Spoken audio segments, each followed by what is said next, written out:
Hey everybody, welcome this week. See a few people roll in already. Ortega the first. Yeah, maybe we'll put that in the next batch. So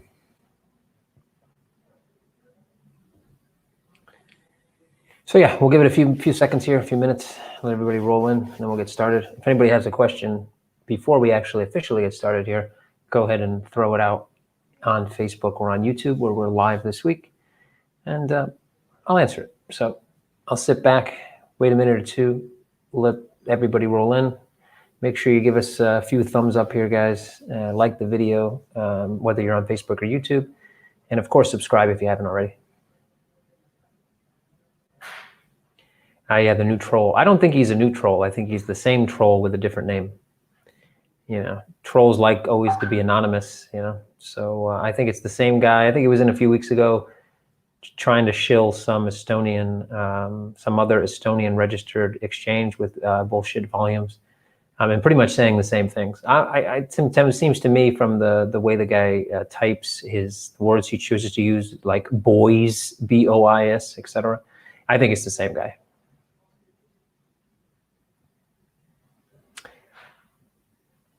His CoinMetro scam. No, I guess the short answer to that is no. The too long don't read answer to that would be, I'm the CEO sitting doing an AMA that I have been doing pretty much every week for the past almost 3 years. So I would have said who said that, but I can't read. It looks like Russian, so my Russian is pretty bad. In fact, it's probably terrible.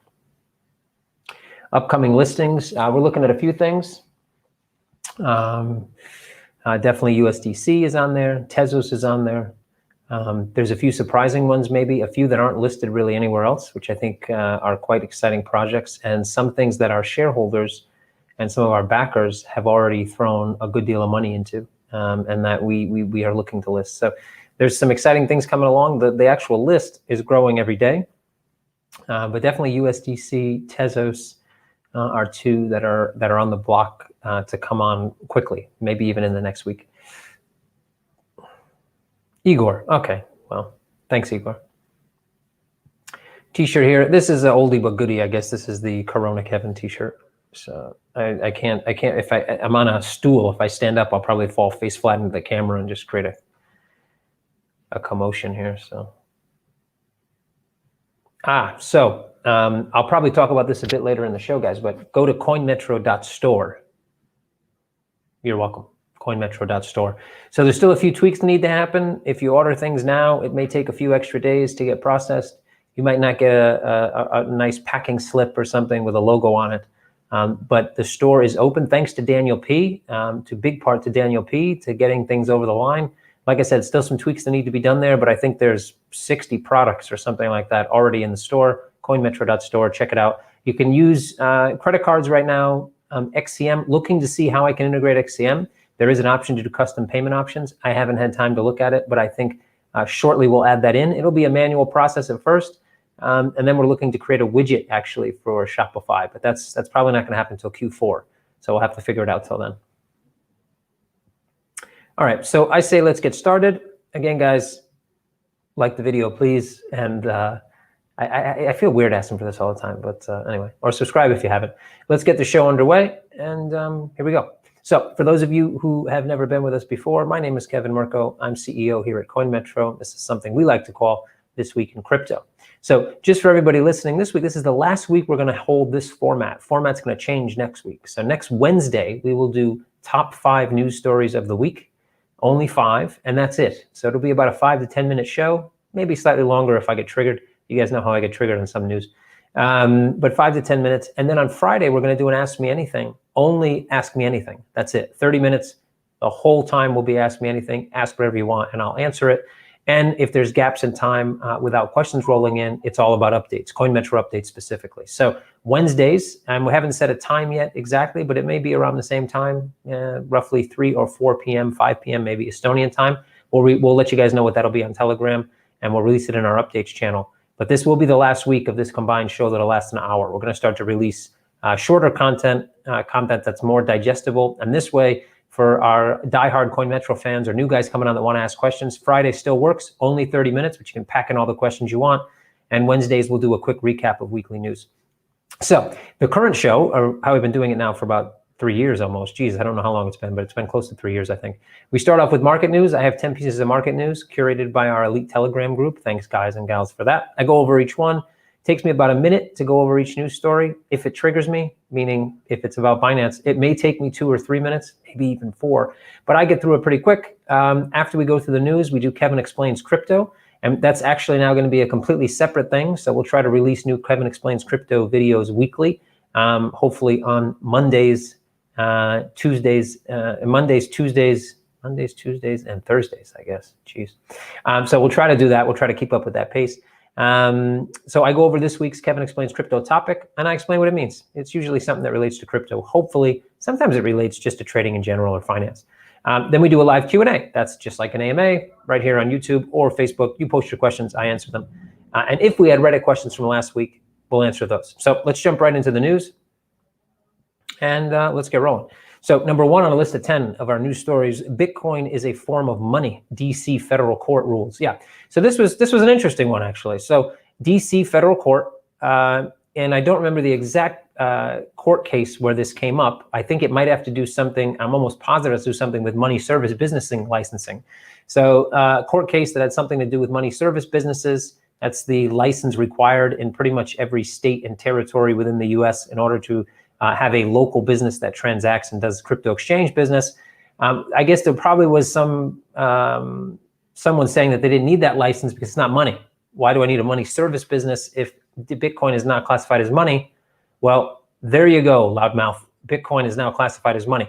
I don't really see this as super positive or super negative. All I see is that a federal court has decided, at least to them, that Bitcoin is money, mainly because it can be tied into the money service businesses licensing. For most exchanges outside of the US or inside, we probably would have liked them to say Bitcoin is not money. Thus, we don't need the license. So not a big win for exchanges, not a big win either for people that are buying and selling on things like local Bitcoin, because now, according to that federal court in DC, you may need to be licensed. Number 2 on a list of 10, now moving on, Binance now sending out its debit cards. Yeah, so good old Binance. It's kind of like, I think there's like a Binance mole in the CoinMetro office. There's probably like a little microphone, a little CZ microphone. And pretty much every time we do something, they just copy us, which I guess is, they do say that copying is the highest form of something or else. But anyway, getting copied sucks. But anyway, so Binance, yeah, Binance, man, 2 to 3 minutes. It's going to take me a few minutes to get through this one, I think. So yeah, I think in April they announced a debit card. They then bought out this company Swipe, which had their own card. Obviously, then Binance started to rebrand those cards, set up their payment gateways, whatever. And now they're starting to release them. I've seen they started to release them into the EU. We get a lot of, and on the face of this, and I know we're releasing our own cards soonish, sooner or later. But at the end of the day, look, I think cards in general are a step backward to go forward. And I'll explain what that means. What that means is that who really cares about debit cards? They've been around. I remember getting my first ATM card back in the 80s, but I remember getting the first Visa logo or MasterCard, I think it was a Visa, debit card back in the late 90s, right? So for 30 years or so, we've had branded debit cards. So nothing new, not something to be super excited about. Obviously, when you talk about crypto a couple years ago, 4, 5, 10 years ago, having debit cards back then would have been amazing because people had a hard time cashing out. They don't have so much of a hard time cashing out anymore. So this is more about convenience for people that don't like NFC payments or don't know what that means and don't do contactless. I think the real journey forward is more about virtual cards and then integrating virtual cards into things other than phones so that people can make their payments even easier. Though, like I said, we'll be doing a card as well. So, I guess, Binance is simply trying to get their tentacles into as many things as they possibly can. Because as we've discussed a million times, Binance's business model without getting involved in multiple other revenue streams is doomed to fail at some point. So I think from that side, I have to at least give one comment to Binance that I think the one they did, since they do copy us all the time, I did mention back in 2018 that they needed to get multiple revenue sources and also mention why they hadn't acquired anyone yet, that they were stupid for sitting on the money and not acquiring other businesses. So they listened to me And that's good news on them. Number 3 on a list of 10, Liquid Exchange confirms asset delistings due to regulatory requirements. So apparently they've delisted 27 assets citing regulatory precautions. What kind of makes me crazy about things like this is, hey, Liquid, those regulatory precautions, those regulatory, or those rules, those laws that the regulator was supposed to enforce have always been there, guys.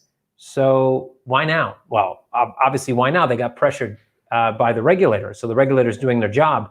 It also shows, though, that these guys, while they went the regulated route, maybe don't really care about the regulation. And that's a dangerous precedent. It's almost as dangerous as guys not going the regulated route.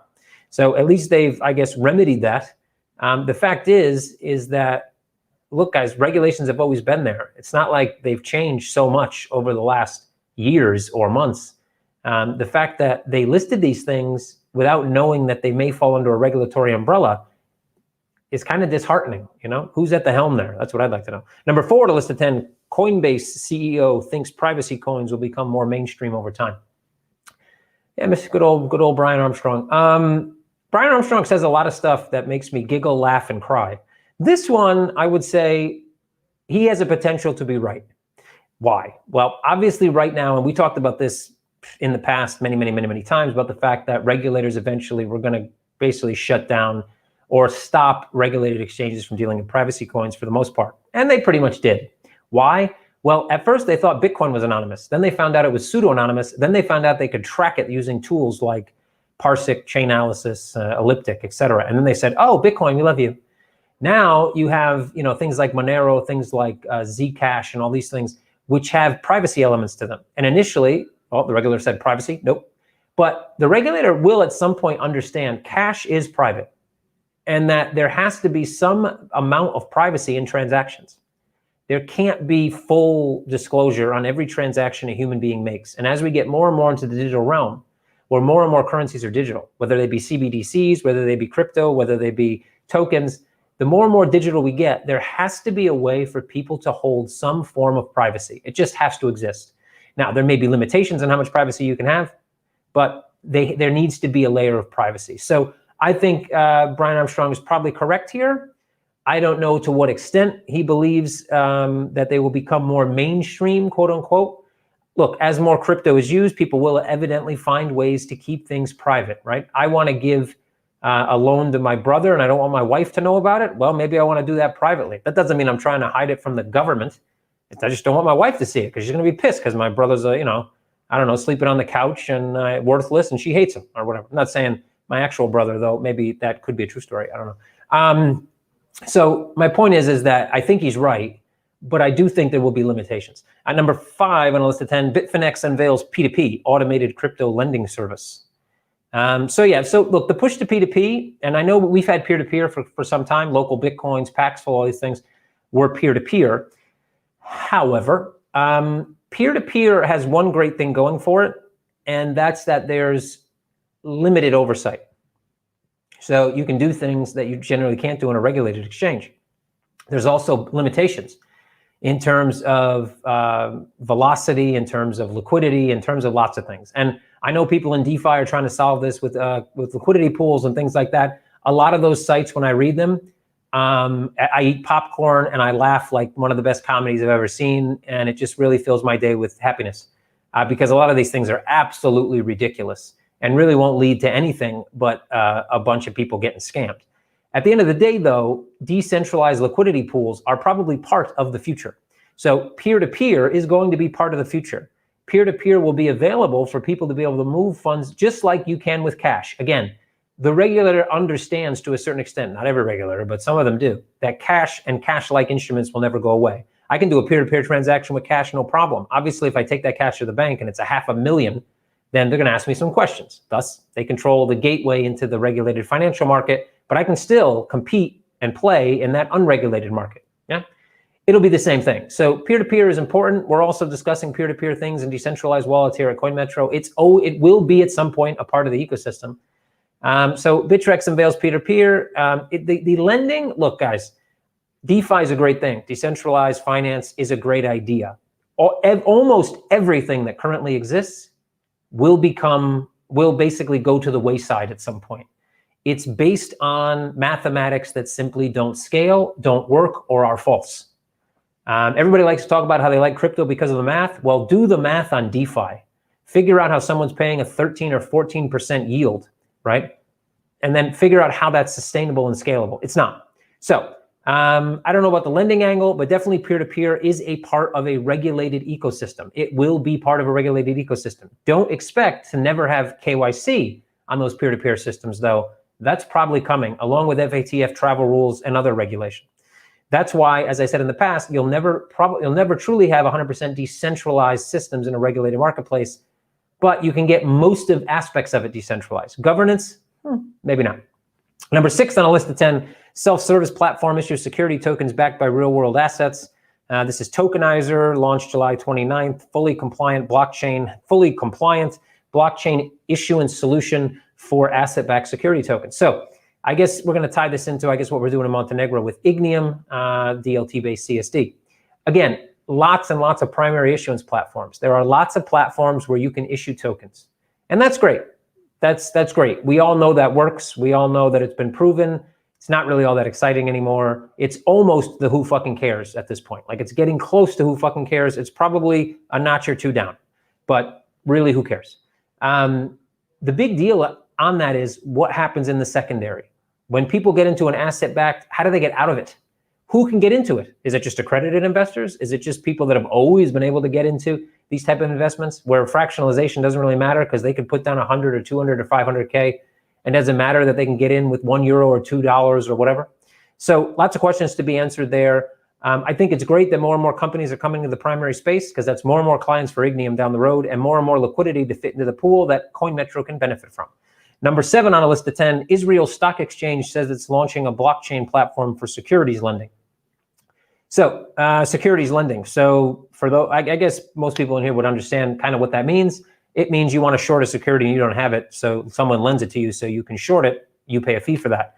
Historically, that's been done by general database systems. So the Israel Stock Exchange is talking about, instead of using a generic regular database, to use some type of DLT, more than likely for redundancy and to make sure that records aren't ever changed and that they're immutable. That's a great step forward, but it's relatively meaningless in the grand scope of things because I'm sure at the Israel Stock Exchange right now, you can lend and borrow securities pretty easily and the system probably works. So this is just them being able to say they're using blockchain. Not so sure I'm so excited about that. Number 8 on a list of 10, cleaning up crypto exchange wash trading will take global regulation. Yeah, it'll take regulators around, not necessarily global regulation as in everybody agrees. That's going to be difficult. A dynamic global regulatory system, I don't think we'll ever see, at least maybe in my lifetime. In the next 30 to 40 years, that's going to be pretty difficult. Now, if the whole entire financial world just collapses because of COVID and the results of what's happening now with all the money being printed, et cetera, it's possible. But then at that point, I think people would just simply say we don't need regulation, and we go into this big quagmire for a couple of decades where we had almost no regulation and a whole bunch of problems. But we'll have to see where we go from here. What I would say about this is that the market cleans up the market. You don't necessarily need regulation to clean up a market. You need a bigger market. The more people that participate in the market, the more participants in the market, the more liquidity that flows in and out of the market, the cleaner the market becomes. When you have barriers to entry and the big money can only come from the big players, you have manipulation. When you have less barriers where anyone can get involved, and you start to bring on more and more money from multiple sources, you have less and less problems about manipulation, wash trading, and front running. So I think we need to expand the market. Regulators definitely need to understand that when it comes to a crypto platform, while they may be, some of them on immature technology, while they may be using WebSockets, while they may be using REST APIs, at the end of the day, an order book is an order book. So they know how to police order books, let's say at NASDAQ, at the FTSE, at the CAC, et cetera, Nikkei. They can police the order books here as well. The thing is that there's no centralized exchange, meaning they have to police all the order books. And that's where the problem comes in. It's not so much a regulatory problem as a how do we police thousands and thousands of order books. I would say it's a manpower tech problem versus a regulatory problem. Number 9 on a list of 10, Dutch regulator approves tokenized real estate crowdfunding platform.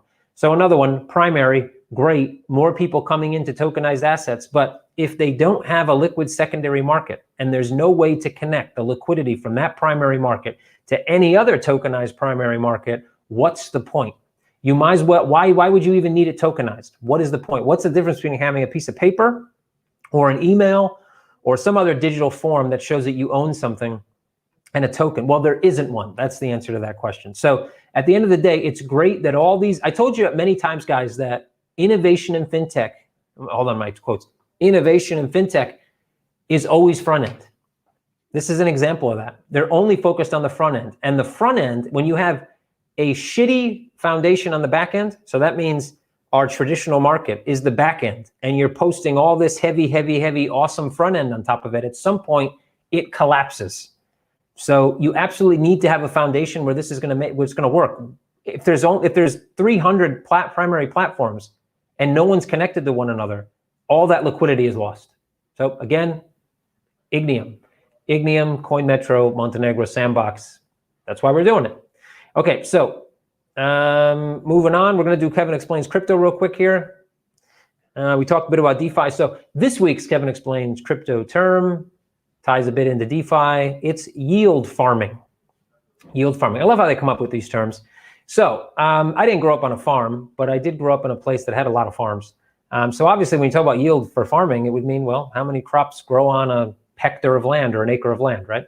So I guess guys from the DeFi movement picked up on this kind of terminology. Can't say that yield farming was a term, but definitely there was yield in farming.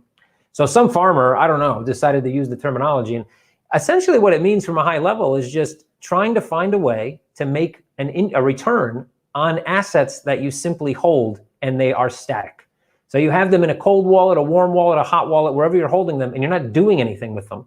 How can you make a return? Just like when you put cash in your bank account, you're hoping that you're looking for some type of APR, some type of ROI, some type of interest, because that company or that bank is probably using your money and you want a piece of it. Well, that's what yield farming is. It's you looking to find the best yield, right? You're hunting around, planting seeds everywhere, trying to get the best yield out of your cash that is basically idle, or your assets that are idle. So that's what yield farming is. I guess there's more and more places to throw those seeds. Just make sure you don't throw your seeds into the fire and lose them. So that's it, yield farming, guys. Make sure you like this video. Please give it a thumbs up and subscribe. Also check out kevinexplainscrypto.com. We'll be posting more and more of these Kevin Explains Crypto videos in the future. Okay, so moving on. Live Q&A, yeah. Well, let's see. I'm going to check real quick if we have any Reddit. No Reddit from, we do have one Reddit. Wait a minute. No, we don't. Oh, there was only 9 news stories. Jesus, let's pop in the 10th one here. It went off the other page. I missed it. 10 on a list of 10, guys. SEC wants to start scrutinizing Binance chain transactions. Yeah, I have to say this week these news stories are pretty good. I enjoyed this week. So Binance and the SEC, 2 things that trigger me. Here we go. Sorry. So I would love to say this is super bad news for Binance, and I get a chuckle out of it and an evil grin and probably sleep better tonight, but it's necessarily not. I'll explain why. So Binance set up an agreement with a company called CipherTrace. I don't know if it was earlier this year or last year, but they set up this agreement so that they could add blockchain transaction monitoring tools to their blockchain. And now the SEC gave a contract to that same company so they could look at all the transactions on the BNB chain, the blockchain, the Binance chain. And that may not be a bad thing directly to Binance. But at the same time, I think CZ came out and has said that they're happy about this because it means that the companies using Binance chain will potentially have access to use services they didn't before because of the blockchain transaction monitoring. And I would agree that's probably correct. I would also agree that I haven't seen in the past when other chains went on Chainalysis where the SEC made a point to make an announcement to say, oh, it's great that Tezos is now on Chainalysis so we can review all the assets on the Tezos chain. Haven't heard that one. But I heard it specifically about Binance. So that tells me that the SEC has a specific reason to want to dig into Binance chain. It may or may not have something directly to do to Binance, but with the amount of companies that Binance has their hand in on Binance Chain, I would say definitely indirectly, it is touched, it will touch, has touched, and will touch in the future Binance directly. So, all right, moving on. Let's get on to, I don't think Binance CZ knows you even exist. Yeah, you might be right. Good for him, because he definitely wouldn't like me. Okay, so I met CZ in Russia. I didn't even know who he was, but I met him in Russia back in early 2018, actually. I think their exchange was only a few months old at that time, I think. I don't exactly remember how many. Somebody introduced me to him, and I talked to him for about 3 minutes, and I that was it. And I remember thinking, what's the big deal? So anyway, that was, so Egg Bride doesn't remember me. I wouldn't remember, I didn't know who he was, and I didn't even realize who he was until probably more than a year and a half later. And I said, that was CZ. So yeah, if I didn't remember him, he probably surely doesn't remember me. Plus I wasn't drinking the Kool-Aid, so he definitely probably doesn't remember me. All right, moving on. Let's see. What is the plan to get macro awareness for CM? What is the marketing actual plan for this? I literally get asked this question weekly. And I guess when people ask it, they don't pay attention to the answers, or they're simply not here in the room when other people ask it. So I'm not going to give up our exact marketing plan because, well, that's ridiculous. That's like giving up the plan to go into war with your enemy. The marketing is not a science, man. It's not. Marketing is never that different from someone else's marketing. It's all about copy and placement. But the venues and the avenues and the media you use to market is not going to be any different than most everybody else. So our goal is to push, like everybody else, our USPs. What makes us different? What makes us different? Well, access makes us different. You have access to me. You have access to our team. We actually answer questions. We have a 24/7 support staff that actually helps people. The fact that we're regulatory compliant, the fact that we're bringing on more and more fiat on-ramps, direct fiat on-ramps, not through 17 different, different parties to bring that fiat on the platform. The fact that we're constantly making new products, the fact that we listen to our community, that if you're a part of our community, we will listen to you. We take your feedback seriously. The fact that we're growing into different types of products as well, from the challenger bank side, from the investment side, securities marketplace in Montenegro, more and more regulated services. I think it's just about explaining to people that we're you like Coinbase? Really? Well, we do this better than they do. You trade at Binance? Really? This is what we do better than they do. I think it's just about comparison. It's not that right now CoinMetro can compete with basically any other exchange on the market.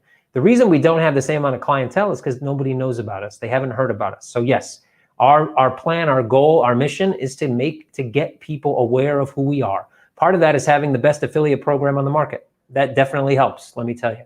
Part of that then as well is to get people to know we have the best affiliate program on the market. And anyway, all that stuff has been churning around in our tests. We continue to test different things. There'll be more tests coming out in the weeks ahead. And knowing that we have the support of our investors, knowing that we have the support of our community, so that we know we're here for the long haul and we can focus on the next step in the company, which, we still have a bit of, I guess, building and kind of tweaking that's going on. That will always go on. That will never stop. But now it's really about this transition now into growth.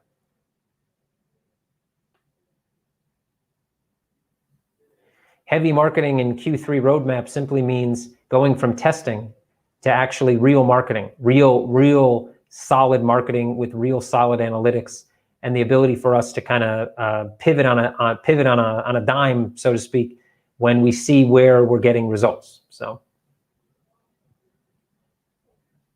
yeah, highest form of flattery. Thank you, appreciate that. Best gaming settings and no Armo. They change offices to Singapore, Kevin. Who changed their offices to Singapore? Sorry, I didn't see that one. As always, I have questions that you can answer potentially to users. Why we need regulations in crypto. Look, yeah, this is one that obviously crypto guys in general always get a bit salty about. I can't say that I love regulation, because I don't think anybody, not even the regulator, loves regulation, right? But we've had markets around the world before regulation existed. And you could try and argue that they moved and functioned as a free market, but you'd be wrong, and you'd lose that fight pretty quickly. You know, the smaller the market, the more the free market disguise can work. People can look at the market and go, "Oh, that looks legitimate. That looks, you know, fair," but it's not. The crypto market, by and large, is not a fair market. And people in crypto love to use the terms like probably fair and makes them sound smarter.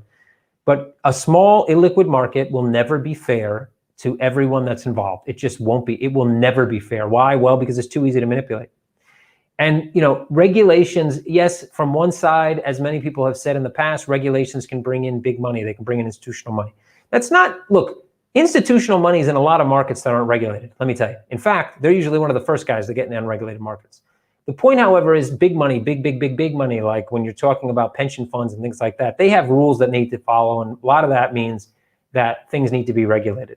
But regulation brings frameworks that are generally universal, frameworks that market players and market services need to adapt to, frameworks that make everything understandable, that make it easier for money to flow in. Without regulation, you can't, you know, fiat on-ramps wouldn't exist. Fiat on-ramps only exist because there's some form of regulation that allows those fiat on-ramps to connect to crypto. Imagine if we had a fluid global regulatory system. It would be extremely easy to bring money in and out of the system. It would be extremely easy to tokenize and digitalize forms of money. CBDC could be done with a click of a button. Banks wouldn't need to actually investigate any of this. It would be done pretty easily. Regulation is simply necessary to create a market that functions for everyone. That's it. We haven't found as humans a better way of doing anything than policing it, right? People, you can argue, are generally good-natured and good at heart, but when it comes to money, guys, if there's no rules, almost anyone would try to screw over almost anyone else. And that sounds terrible, but unfortunately, that's what happens. So rules need to be in place. Rules need to be followed. We need an orderly market to make a fair market. So that's it. Bitcoin is P2P, sir. Yeah, at its nature, Bitcoin is peer-to-peer. Igor, that's true. But I'll give you an example. Cash is peer-to-peer, right? Now, if you have cash, and there's obviously an argument from a technology angle, but I'll give you the reason why these two arguments make sense, are almost identical. If I have cash and you live somewhere else, I can't readily send you cash because you're outside of the network. Now, if you have a bank account, I can go into my bank account and move money to your bank account, right? So Bitcoin, you can inherently just send it to somebody else. That's true. But with the nature of the financial markets the way they are, they work by a system of gatekeepers that let you into the financial marketplace. When you're outside of that, you have no access, right? So while cash and Bitcoin can keep you outside of the financial market and allow you to transact, in order to gain access to the much broader and larger markets, you need a gateway. You need a place to go. Not only that, for normal people, and I mean 95% of the population, knowing what a private key and a public key and your keys, not your funds, and all these things is never going to happen. It will never happen. People like simplistic solutions. That means they're going to need a gateway. They're going to need an exchange or a wallet. And as soon as they get into that gateway can then lead them into a much broader financial system where everybody else also came through a gateway. And yes, like I said, Bitcoin is peer-to-peer by its very nature. That is true. But the Bitcoin network that is not connected to some form of gateway is inherently smaller than the Bitcoin network that functions completely peer-to-peer. Any update on the new phone app? Yep, so we still have, we have about 100 comments that need to be adjusted for that app.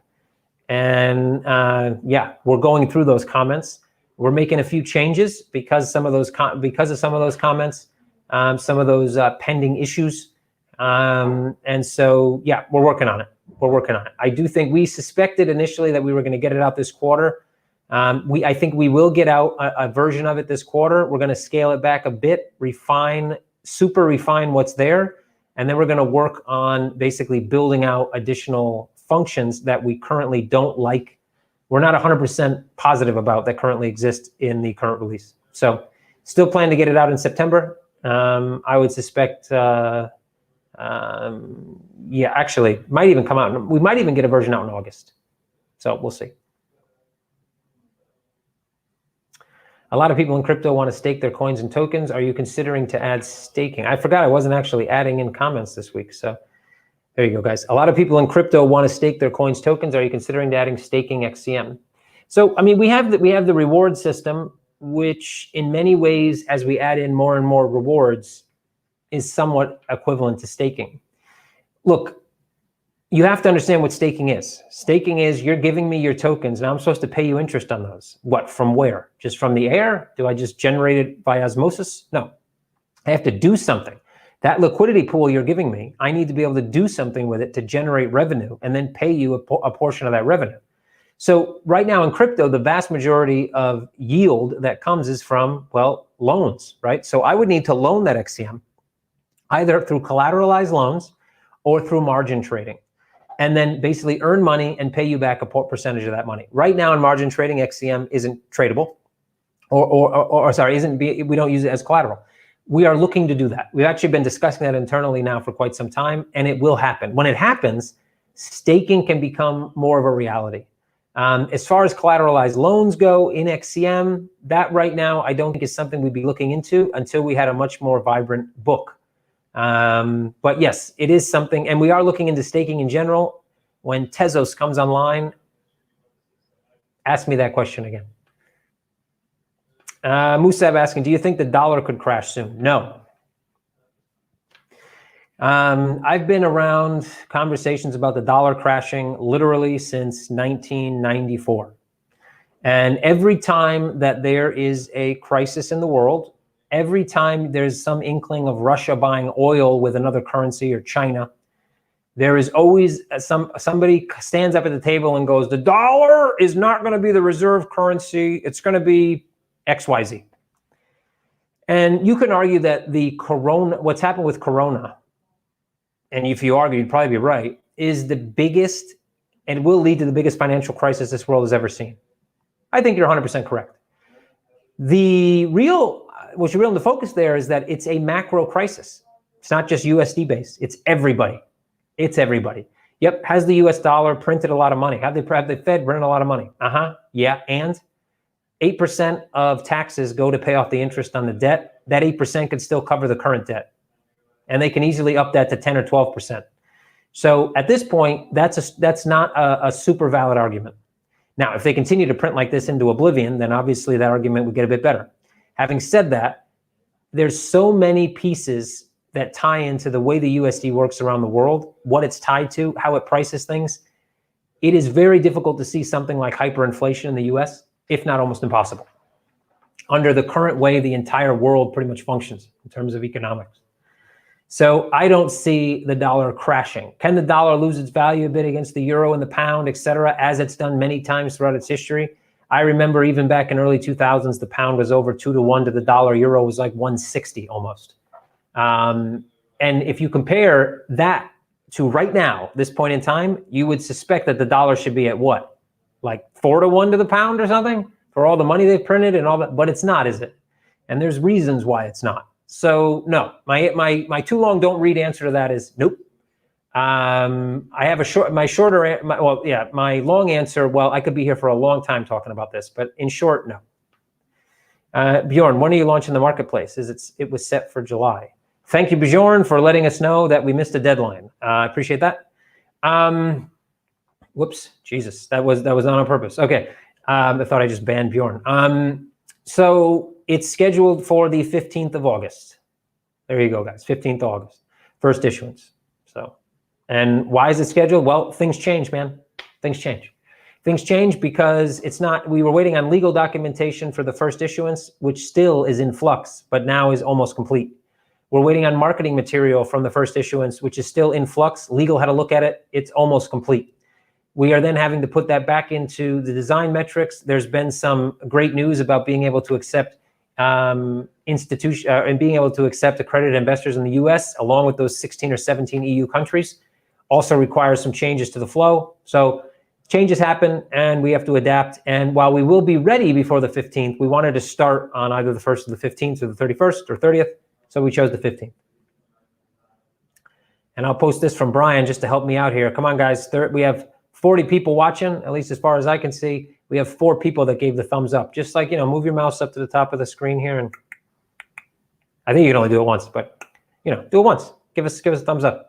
Make my day, man. Come on, it's Friday. Like, give me a weekend where I can smile. If not, I'm going to be a super pissed off guy all weekend. My wife's going to hate you all, and then she might not let me come to the office. And that won't be good for anybody. Igor asking, what's your opinion on Tether? Oh, boy, Igor, that's opening a can of worms I'm not sure you want to open. I think the origins of Tether are quite clear. And I don't think, I want to think, that the origins of Tether were not, let's print a bunch of fake money and try to screw and push Bitcoin price to the moon and then cash out and walk away. Though that may or may not be what actually happened. In terms of what I think of Tether, so I think Tether was made because exchanges had to put a Band-Aid over the fact that they couldn't onboard fiat. And they needed a place for their digital traders to be able to move into something that wasn't as volatile as the underlying crypto assets. And they also needed a way to price pairings against fiat. So income Tether, actually a really great idea. Very simplistic at its heart, but an awesome idea. I think it grew so fast and so quick that they got a little loose. Again, no regulation. So they got a little loose, man. They weren't forced to actually hold all that money. They weren't forced to actually have any audited reports. So what did they do? They obviously didn't hold the money. They obviously don't hold USD or anything to back exactly what's issued onto Tether. And that's the problem. People that basically fundamentally say they don't trust the US government, they don't trust USD, are giving their money to a third-party company that they have to trust that's holding supposedly the currency they don't trust. Then they come out and say, well, it's not all USD backed, it's backed by other things. Well, then how exactly does the value then fluctuate around one USD? That doesn't even make any sense from a market standpoint. So there's a lots of questions there. I think stable coins in general, for many purposes, are a great addition to the crypto family. I think CBDCs and things like this are also in their own right a great addition to digital money and digital currency. I wouldn't touch Tether with a 10-foot barge pole. Would be, Champagne, what's the big deal's out. Yep, that's pretty much it. I guess one day he'll figure out what the big deal is.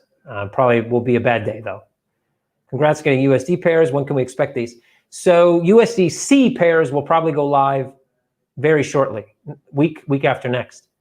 As far as USD, it's going to take roughly 30 days that we've been told to integrate with this new provider. We have a kickoff call with them on Monday at 8 p.m. Estonian time. So about 30 days from there, if their estimation is correct, we should roll out USD pairs. First, we'll probably roll out ACH deposits in the US to US residents. And then shortly thereafter, shortly could be a week, it could be a month. Depends really on different things we need to do to control risk and to automate the flow. But then we will launch SWIFT. I think domestic wires will probably launch right around the same time as ACH, though. What's the difference between direct fiat on-off and fiat through a third party?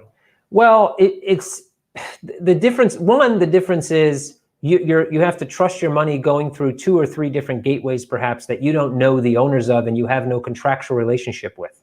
Which means if you send money through those gateways and it gets stuck, the end exchange can't really help you, and you don't know where your money is. So that's not a good thing. Also, the reason why for doing those third-party on-ramps is because the exchange itself cannot get direct on and off ramps, which means that, well, they don't reach the bar that they need to reach in order to have the relationship themselves, which is dangerous as more and more regulation comes out. So it's really about, look, when you're dealing with a financial company, you have to understand that those financial entities have intermediaries. They have people that they work with, whether that be tech, whether that be for payment gateways, whatever. But if you know that every gateway they're connected to, there's 2 or 3 other individual companies or entities between them that they don't control, That simply means that, again, if something happens, your money is just kind of stuck. And it also means that they're not good enough to get the direct relationship according to the onboarding financial institution. And that's dangerous. If marketing is so easy, how come you don't seem to have much success with it? Well, we haven't done any of it. I can't say we don't have success with it because we haven't really done it. Marketing costs money. And throughout the entirety of 2019, we didn't have money to throw at it. So basically the marketing we were doing was awareness on social media, right? And we had varying degrees of success with that. Now, marketing, when you have, look, we have a great idea. We have a great idea. We tested it with 500 euros and we know it works. Now we need 50K, 100K to launch. We don't have that 100K. Well, marketing becomes a little more difficult. I don't mean to say that marketing, look, marketing is, I didn't mean it was easy. What I meant to say is that marketing is marketing. Everybody uses the same channels. The key and the difficulty with marketing is finding what works for you, because one channel may work for someone else, one channel may work for somewhere else, but it might not work for you. One piece of copy may work for another company, but it won't work for you. One piece of copy may work on one channel, it doesn't work on another channel. That's where the difficulty comes in. And that's why we've been testing. And that's why we've taken so long testing with minimal funds to make sure that we have the copy and the medium and the channel that actually work for us. Once you have that, it becomes easy. It's just a matter of money. What's next on the release schedule? We have right now, let's see, some dashboard changes. Obviously, the securities marketplace. We also have maybe next week some additional pairs coming on as well. You missed some comments on the top of the queue. Okay, I'll go back to the top here in a second. I might have missed them on my scroll. Okay, Liquid. I say so. Liquid went to Singapore. Yeah, well, that makes perfect sense because obviously, well, Japan is tough. Singapore, not so much. So yeah, that kind of makes perfect sense. Thanks for that, Igor. Best gaming settings. What's your thought on current value of USD short long-term and its status as the world's reserve currency? It will maintain its status as the world's reserve currency going forward. There's really nothing else as of yet that can take over. Value of USD. USD will lose some, like it has to the euro and to pound and a few other currencies. That's mainly, I think, political bias as of right now. I don't think that's political bias trying to price in an upcoming election. I don't think it has too much to do with COVID. Why would you ask that? Why would I say that crazy comment? Well, mainly because everybody's affected by COVID to varying degrees, but everybody's affected. You may see bigger numbers coming out of the US in terms of numbers. You may see, on the news, the political football that is COVID, and you don't see that same political football elsewhere. But generally speaking, in terms of economy, most main economies are affected very similarly. China obviously is affected a bit differently because they came in and went out of it, but don't think for a second that it doesn't have lasting implications on their economy as well, because as other economies, especially their main trading partners, fall, well, so does theirs. So COVID is kind of like a neutral statement. It's a political football right now, and that's why you see USD losing ground against other currencies. Your like counter is screwed every week. It's 25 already. I think what it's showing me at the top is maybe Facebook likes at what I'm seeing. So if you're on Facebook, man, click a button. Seriously. And if you're on YouTube, click it too. Why not? Click it, click. But thanks for pointing that out. Any news on debit card design? Yeah, there's some news on debit card design. You guys want to see something? Give me a second. I'll see if I can pull her up here. I'll give you guys a preview of potentially what the debit card design is going to look like. Just bear with me because I have to find it here. Did not have it sitting. Give me a second. Jesus, you think I could type? Okay, here we go. Let's see how I can pull this up on my screen so that I'm not giving away too much. Okay, let's see how we can get this done here. I'm going to do a quick screen share with you guys. And we'll put it up on the screen here. Here we go. I apologize for the Singapore Blockchain Week background. Didn't change that one. So here's a quick glimpse for you guys. Just a quick glimpse. And yeah, so there you go. There's debit card design so far as we've put it together. So debit cards in 2020, virtual IBANs 2020. Yes, on both. Yes and yes, they will both be launched in parallel. So actually Visa over the last week or so has put out additional requirements for crypto cards. On the face, on the high level, they've had all this news with MasterCard that they're now allowing crypto companies in the door. But secretly, they're increasing the amount of documentation and the amount of time it takes to actually get launched. But we've already started the process. So it'll just not be 30 days now. It's going to be closer to 45. Can you tell us more about this big hedge funds and big money that will pump into CoinMetro? So hedge funds, I think is the wrong word. We've had some super funds. Super funds are essentially individually run retirement accounts in Australia. And we've had a few already deposit funds. One, you guys saw the 40,000 euro market buy on XCM last week. That was a super fund. We've had just recently one of the biggest deposits we've seen in Australian dollars for sure, over 100,000. That's also going to be delegated to a certain extent into XCM. We've also have some news from our supporters and backers and shareholders that more money is going to be flowing into XCM. They also have a massive group behind them that sometime in September will be starting to onboard especially once we have USD. It's one of the reasons why they supported and helped us push forward this USD effort quicker than we thought we were going to be able to, because they have a massive millions of people that they're going to be synced up with in one of their businesses. And CoinMetro will be one thing that they will be spreading to those people, vast majority of which sit in the US and operate with USD. So it's just, and there's more to that than what I'm saying now. Some of it not ready to be released or just simply can't be because it's still kind of being negotiated to a certain extent. But lots of support behind us, and that support will come out in different ways over the coming months. Your opinion on unfettered printing of USD, is this only possible because of the reserve status? Partially, yes. It's partially due to the fact that it's the biggest economy in the world. It's partially due to the fact of how interest is paid on that debt.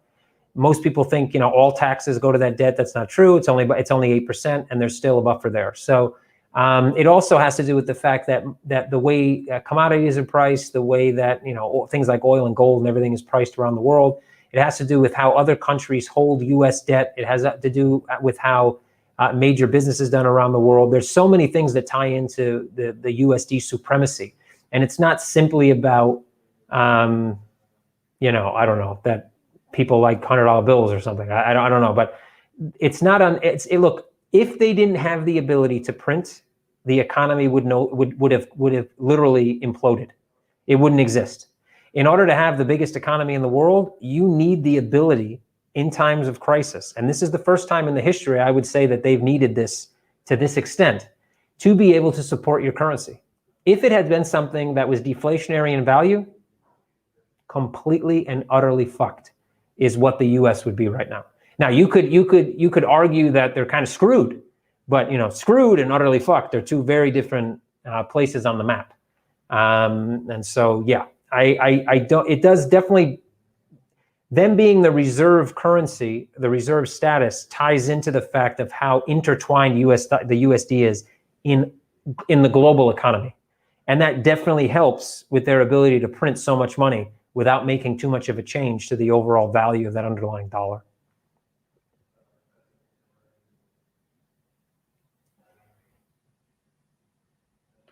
I like it. When can I have it? So with the debit card, again, was 30 days. They've told Visa has now said through our bank as a service provider it's 45 days. I've asked for all the documentation they require, most of which the banking as a service provider already has on tap, but I haven't gotten a response back yet. So hopefully next week that documentation process will start. But we've started the process overall design is in, and we're moving forward.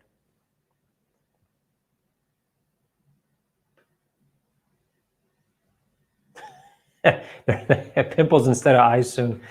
Yeah, they're not pimples at all, but thanks for that. Appreciate that. If they're pimples, I would just pop them, man. It'd be nice and easy, but they're not. They're eye styes, actually. I never had them before in my life until literally like 4 weeks ago, 5 weeks ago now. I'm pretty sure it's either it's related to probably stress and sleeping. So I'm not a stressed person. I don't really get outwardly stressed, but inwardly, my body handles stress differently, right? So yeah, I think that's just what it is. But no, I think in a couple of weeks they'll be fine. But appreciate the wash your face thing. I actually do wash my face about 5 or 6 times a day, and not really because of the eyes. It's just because I have this red stuff that comes out if I don't. So I've had no choice but to wash my face excessively for the last years of my life. He broke the camera. Did I break the camera? Sorry about that. Looks good. Is it going to be physical card or only virtual? Both physical and virtual will be available. They're going to be just plastic at the beginning. I think the whole metal card thing is a bit weird, to be honest. I think I'd much rather have a beautiful NFC card that I can use for contactless payments than a heavy chunk of metal I got to put in my wallet. I have like 4 of those, by the way, because I tested out all kinds of different apps and debit cards. All they do is add weight to my wallet. It was cool when, I don't know, American Express came out with the red card initially. Forget the black, the red card. Then they had the black, and then they had, it was cool if you like status symbols, because you're the only asshole with a card that weighs 200 grams. But now anybody can get one, so I don't really get the draw, to be quite honest. But if our clients ask for it, our printer can do metal cards as well. So once we move on, once we issue the first 5,000 cards and we go to get into a larger program with Visa, we can do metal cards as well if people ask for it.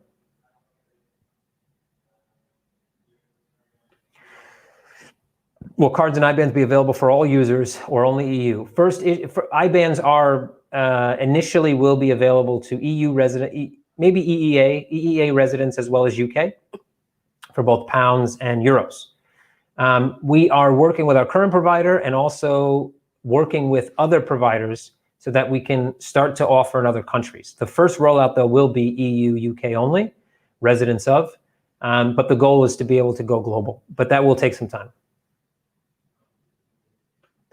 Will debit card service be Apple Pay, Google Pay compatible? So the virtual cards as of right now are not, but the SDK supplier for the virtual cards says they're working on it. It's on their roadmap for Q4.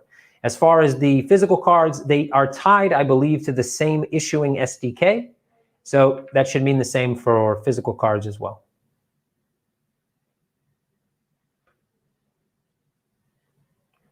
You're funny, man. Had a good laugh. Yeah. Look, you can't take things seriously in this life, man. I mean, I used to take things seriously when I was younger. This is what happened right here. That's what happened. So I tend to let things just roll off now. Plus, it's much easier for them to roll off because they just kind of hit and go. They get hit the forehead and bounce off, and there's not a lot of stuff to stop them. You can't get a lot of friction on this face. Maybe around here, but generally speaking, stuff just bounces off, man. So fire away. Too many details about your face, Kevin. Don't want to see this pop up in a Twitter clip or something. Well, sorry about that. It's probably going to happen. And my apologies just right from the get-go for making you see something like that. I apologize. Thumb down. Yeah, Simon. Yeah. Whatever. Yeah. Do you think we have too mature product for the still immature market? I think pieces of our product are, to some extent, too mature. But we're not just focused on the crypto market, right? Obviously, for right now, most of our products revolve around crypto trading. But buying your first Bitcoin doesn't necessarily mean crypto market. You're bringing someone in from a traditional market and you're allowing them to buy the first crypto. And I know I've talked to a lot of our clients on a one-on-one basis that aren't crypto guys, but buy crypto. So, and as we build out that product base, I think it makes a lot of sense. I don't want to be like everybody else. We want to be CoinMetro. We want to be specific. We want people to understand that we're different. And that's all part of that. that leads to some growing pains at first, that's for sure. But I think in the end, it makes us that much more stronger. Are we going to be able to buy merch stuff directly from the CM wallet without a CM Visa card? That's the goal. Right now, the way I had to set this up, because I couldn't really take dev hours to build a merch store, was essentially to do it through third party, like a Shopify website, things like that. So right now, that's not possible. The goal will be to have basically a widget built into the website at some point where merch can be won by trading. You trade enough volume, you win some merch. You tweet something and you get out of a raffle, you win some merch, and you can buy the merch right from your account. But as the dev schedule looks, that's probably 2021, guys. But for now, you can buy some merch with a card. Very soon, you'll be able to buy some merch with XCM, and eventually we'll tie it into the ecosystem. Simon probably has a metal wallet with a metal card in it. Yes, 100%. I would agree with that. And he probably poses and takes selfies of it in front of a mirror. So. Probably it's I wouldn't doubt that. That's for sure. Will visas be issued through some partner or direct? It'll be issued through a partner. We're not going to apply for direct status. Once we have about 100,000 cards issued, then at that point it makes sense to go for direct status. And I have no reason to believe we wouldn't get it, but it doesn't make any sense to do that initially. It carries a cost, and at the end of the day, the benefit back to us with a relative small amount of cards issued isn't large enough to make it worth it. Thanks, Steven. Appreciate it. And thank you. Simon got his chance to ask some questions and turned out to be a little, look, when you hide behind a fake name and you just make random statements, is because you're a 5-year-old, like somebody said. So yeah, I wouldn't have suspected to come in here and say anything. I'm sure he'll be back in Telegram. Everybody can have some fun with him. That's great. So anyway, guys, we just made it over the 1 hour mark. This is the last time we're going to be together for 1 hour, at least for some time. Next week, Wednesday, 5 pieces of news. Friday, 30-minute AMA.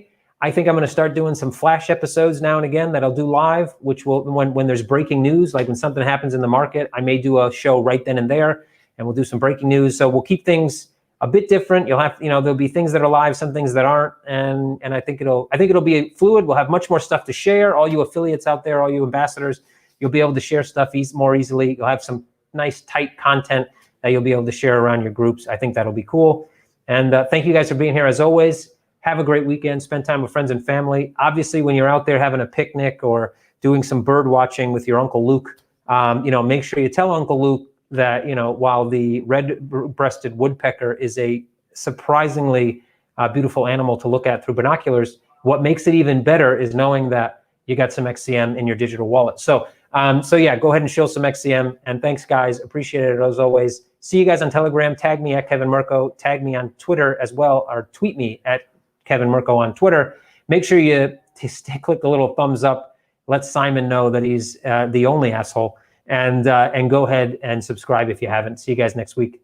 And cheers.